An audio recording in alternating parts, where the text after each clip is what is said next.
Hello मेरे pharma magicians, कैसे हो आप सब। Welcome back to Pharmestic. तो आज हम लोग आ गए हैं नए टॉपिक के साथ, that is drugs for the पेप्टिकल्स। नया टॉपिक है, नया बैकग्राउंड है, सब कुछ नया है। ठीक है, now moving on the our topic that is very important. ठीक है, नाउ चलिए हम लोग चलते हैं हमारे पहले स्लाइड पे।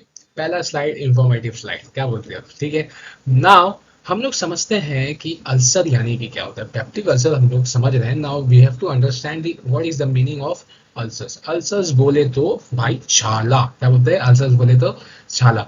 छाला, यू इमेजिन, आपको कभी भी मुंह पे व्हाइट स्पॉट्स होते हैं, वो होने के बाद आप कुछ खा नहीं सकते। जैसे कि तीखा हो गया, कुछ नमकीन हो गया, नमक अगर लग गया तो भाई कोई जवाब ही नहीं। मतलब बहुत पेन होता है, मतलब बहुत इचिंग होती है, पेन होता है ना। तो that is the chhala and उसको ही हम लोग बोलते हैं अल्सर्स। ठीक है, now imagine a person getting a chhala, that is ulcer, in his stomach. In his stomach, सोचो वो कितना पेनफुल रहेगा। सोचो वो कितना पेनफुल रहेगा। नाउ इमेजिन ये है आपका अल्सर्स ना, तो ये कितना पेनफुल रहेगा for person who is having the छाला इन दिस स्टमक। हमको अगर माउथ में हो जाता है, मुंह में हो जाता है, तो हमें बहुत तकलीफ होती है, कुछ खा नहीं पाते। इमेजिन अगर जिसको स्टमक में होगा तो सोचो कितना वो पेन में रहता है। बहुत ही सीवियर हो सकता है ये, डिपेंड्स अपॉन दी साइज। किसी को छोटा होता है, किसी को बड़ा होता है। बड़ा होता है ना तो खड्डा भी हो जाता है। इतना सोचो कितना पेनफुल है। नाउ मूविंग ऑन, कि ये अल्सर्स हमने तो बता दिया हिंदी में क्या होता है। अगर हम लोग थोड़ा इसका डेफिनेशन बढ़े, मैं बहुत ही शॉर्ट सिंपल वे में समझाता हूँ, ये मेरा फंडा है। तो ये जो है ना, मैंने इसको क्या लिखा है, nothing but the tearing of the mucous membrane. Mucous membrane क्या होता है, कैसा होता है, मैं आपको आने वाले स्लाइड में जरूर समझाऊंगा।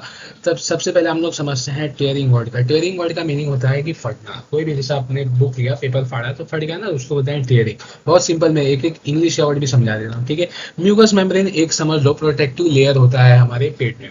वो मैं आपको समझा, पेट में क्या, माउथ में भी होता है, बहुत जगह होता है। तो वो जो है प्रोटेक्ट करता है हमें बाहरी चीजों से। ठीक है, उसको मैं आने वाले स्लाइड में अच्छे से समझाऊंगा ना। ये होता क्यों है, बेसिकली अगर केडी त्रिपाठी बुक को हम लोग रेफर करें तो उसमें दिया गया है imbalance between the aggressive factor and defensive factor.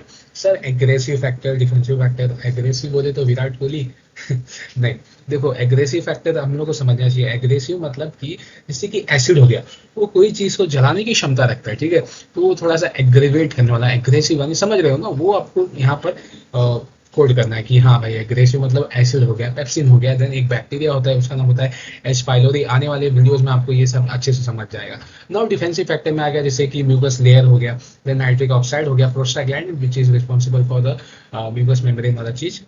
तो ये सब होता है डिफेंसिव फैक्टर। देखिए, नेचर में कोई भी चीज में जब इम्बेलेंस होती है तो कुछ ना कुछ घटना होती है, तो वही चीज है। तो एग्रेसिव फैक्टर और डिफेंसिव फैक्टर का अगर इम्बेलेंस आ जाए, तो वहां पर आपको प्रैक्टिकल अल्सर होने की चांसेस है, क्या होता ही है most of the time. Now classification की बात करें तो stomach ulcer and duodenal ulcer not so important, you can skip it. मैंने जस्ट ऐसे स्लाइड में डाला केवल दिखाने के लिए। ठीक है, moving on the physiology part, ये हम लोग बाद में करेंगे नेक्स्ट वीडियो में। टिल देन हम लोग समझ लेते हैं एक अच्छा सा एक्सप्लेनेशन। ये मैंने वर्ड टू वर्ड आपको समझा दिया। Now imagine a person having the, ये है आपका समझ, ये है आप, योर सेल्फ। ओके, नहीं भाई मैं ही हूँ, माई सेल्फ बोलेंगे सर, आप कहाँ मुझे फंसा रहे। My self, now a person with a peptic ulcer, that is a patient. ठीक है, ये पेशेंट का स्टमक है। नाउ यहाँ पर हमें भगवान ने एक लेयर दिया है जिसको बोलते हैं म्यूकस मेम्ब्रेन का लेयर। ठीक है, which protects our the inner lining of stomach with the acid. कौन सा एसिड है, फटाफट कमेंट बॉक्स में लिखो। ठीक है, ये मिला। नाउ ये तो है माई सेल्फ, यानी कि मैं, यानी कि एक हेल्दी लिविंग बींग हूँ अभी तक के लिए कल क्या जाने क्या हो जाए। नाउ ये जो म्यूकस मेम्ब्रेन का लेयर है, ये क्या होता है, जब धीरे धीरे मैंने बोला tearing of the mucous membrane layer, तो जब ये फटने लग जाएगा इन द पेशेंट, अगर ये कोई पेशेंट है ऐसा, फिर यहाँ पर फटने लग जाएगा, तो ये ऐसे ऐसे गड्ढे या छोटे छोटे दाने भी बन सकते हैं। तो ये क्या होता है, जब ये ऐसे फट जाते हैं, क्यों फट जाते हैं, बहुत सारे रीजंस होते हैं। तो ये जो एसिड होता है वो डायरेक्टली जाके हमारे जो अंदर के लाइनिंग है, जो भी स्मूथ मसल्स है, उनको अटैक करता है, एंड इसकी वजह से जो है वो अल्सर डेवलप होता है।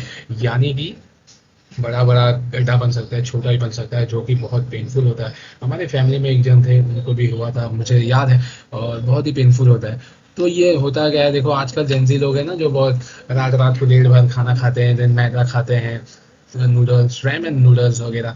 सो ये ओकेजनली खाना चाहिए, डेली नहीं खाना चाहिए। रात रात को 1 बजे 2 बजे 3 बजे खाना नहीं खाना चाहिए। टाइम टू देखिए हमारा एक सिरकाडियन रिदम होता है, उसके अकॉर्डिंग हमको चलना चाहिए। आयुर्वेदा भी यही बोलता है, बहुत सारे जो भी हेल्थ एक्सपर्ट्स हैं ये भी बोलते हैं कि आपको टाइम से पहले खाना चाहिए। नॉट एट ऑल, आपको अगर चलो लेट भी हो रहा है ना तो 11 बजे से पहले आपको खा लेना चाहिए।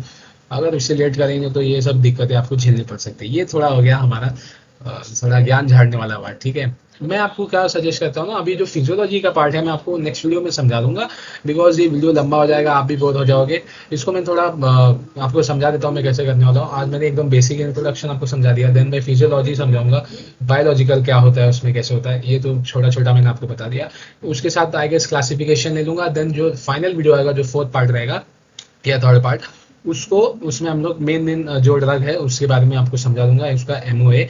देन ये चैप्टर हम लोग फिनिश कर लेंगे और उसके बाद हम लोग मे भी डायरिया और कॉन्स्टिपेशन भी स्टार्ट कर देंगे। सो इसी के साथ शिवम चतुर्वेदी साइनिंग ऑफ, मिलते हैं नेक्स्ट वीडियो में। तब तक के लिए सब्सक्राइब कर दीजिए फार्मेस्टी को, एंड वेरी इंपॉर्टेंट चीज़, congratulation to you also and myself also, because हमने 100 सब्सक्राइबर जो है वो रीच कर लिए हैं। सो आपके बिना ये बिल्कुल नहीं हो सकता था। So thank you for that. मिलेंगे नेक्स्ट वीडियो में, चलिए बाय बाय।